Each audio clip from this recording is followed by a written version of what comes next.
Bismillahirrahmanirrahim. Assalamualaikum warahmatullahi wabarakatuh. Selamat siang teman-teman semuanya. Semoga selalu dalam lindungan Allah Subhanahu wa taala.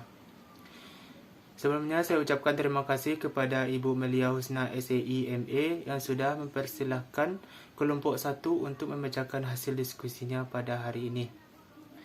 Dan tak lupanya saya ucapkan terima kasih kepada teman-teman semua yang sudah meluangkan waktunya dalam sesi perkuliahan kita kali ini.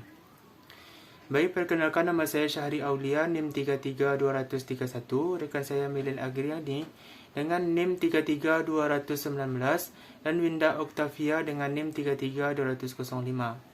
Pada kesempatan kali ini kami akan membacakan hasil diskusi kami dengan tema Ruang Lingkup Bank Syariah di Indonesia. Baik, untuk pembahasan materi kami yang pertama, yaitu tentang pengertian bank syariah. Kata syariah berasal dari bahasa Arab, dari akar kata syara'a yang berarti jalan, cara dan aturan. Jadi, bank syariah adalah bank yang melakukan kegiatan usaha perbankan berdasarkan prinsip syariah, sebagaimana telah ditegaskan dalam penjelasan umum Undang-Undang Perbankan Syariah, bahwa kegiatan usaha yang tidak bertentangan dengan prinsip syariah meliputi kegiatan usaha yang tidak mengandung unsur riba, maisir, gharar, haram, dan zalim. Baik, materi yang kedua teman-teman, yaitu karakteristik bank syariah. Yang pertama, tidak ada bunga. Yang kedua, menerapkan prinsip bagi hasil. 3, mengutamakan keadilan dalam bertransaksi. Yang keempat, menghindari kegiatan spekulatif dalam bertransaksi keuangan. Yang kelima, investasi yang beretika. Yang keenam, mengutamakan nilai-nilai kebersamaan dan persaudaraan. Materi selanjutnya yaitu peranan atau fungsi bank syariah. Fungsi bank syariah untuk menghimpun dana masyarakat, yaitu menghimpun dana dari masyarakat yang berkelebihan dana. Yang kedua, fungsi bank syariah sebagai penyalur dana kepada masyarakat, yaitu menyalurkan dana kepada masyarakat yang membutuhkan.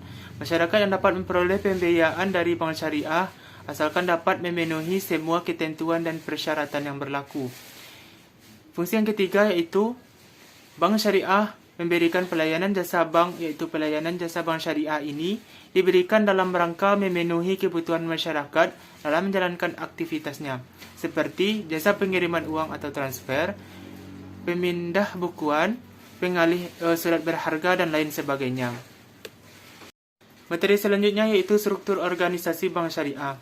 Bank syariah dapat memiliki struktur yang sama dengan bank konvensional, misalnya dalam hal komisaris dan direksi, tetapi unsur yang amat membedakan antara bank syariah dan bank konvensional adalah keharusan adanya Dewan Pengawas Syariah yang bertugas mengawasi operasional bank dan produk-produk agar sesuai dengan garis-garis syariah.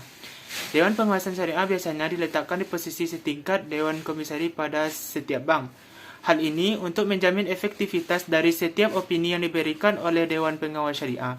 Karena itu, biasanya penetapan anggota Dewan Pengawas Syariah dilakukan oleh rapat umum pemegang saham. Setelah para anggota Dewan Pengawas Syariah mendapatkan rekomendasi dari Dewan Syariah Nasional. Selanjutnya, rapat umum pemegang saham.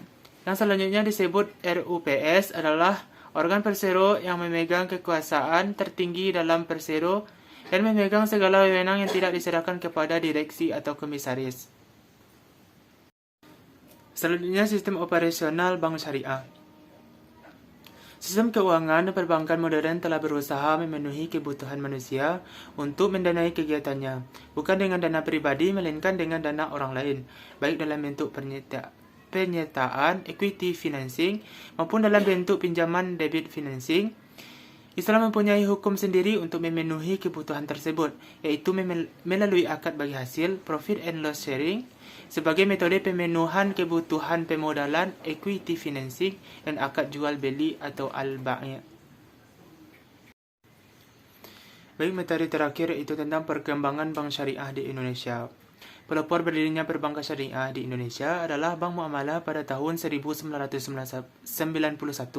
Bank ini dilahirkan oleh Majelis Umum Indonesia, Ikatan Cendekiawan Muslim Indonesia atau ICMI, pengusaha Muslim, dan juga pemerintah. Sayangnya bank tersebut kurang populer dari kinerjanya stagnan. Baru setelah krisis ekonomi dan reformasi, Bank Muamalah mulai didirikan nasabah. Perkembangan perbankan syariah di Indonesia telah menjadi tolak ukur keberhasilan eksistensi ekonomi syariah. Bank Muamalah sebagai bank syariah pertama dan menjadi pioner bagi bank syariah lainnya, telah lebih dahulu menerapkan sistem dengan menjaminnya bank-bank konvensional. Krisis moneter yang terjadi pada tahun 1998 telah menenggelamkan bank-bank konvensional dan banyak yang dilikuidasi karena kegagalan sistem bunganya. Sementara perbankan yang menerapkan sistem syariah dapat tetap eksis dan mampu bertahan. Tidak hanya itu, di tengah-tengah krisis keuangan global yang melanda dunia pada penghujung akhir tahun 2008, lembaga keuangan syariah kembali membuktikan daya tahannya dari terpaan krisis. Lembaga-lembaga keuangan syariah tetap stabil dan memberikan keuntungan dan kenyamanan serta keamanan bagi para pemegang sahamnya, pemegang surat berharga, peminjam dan penyimpanan dana di bank syariah.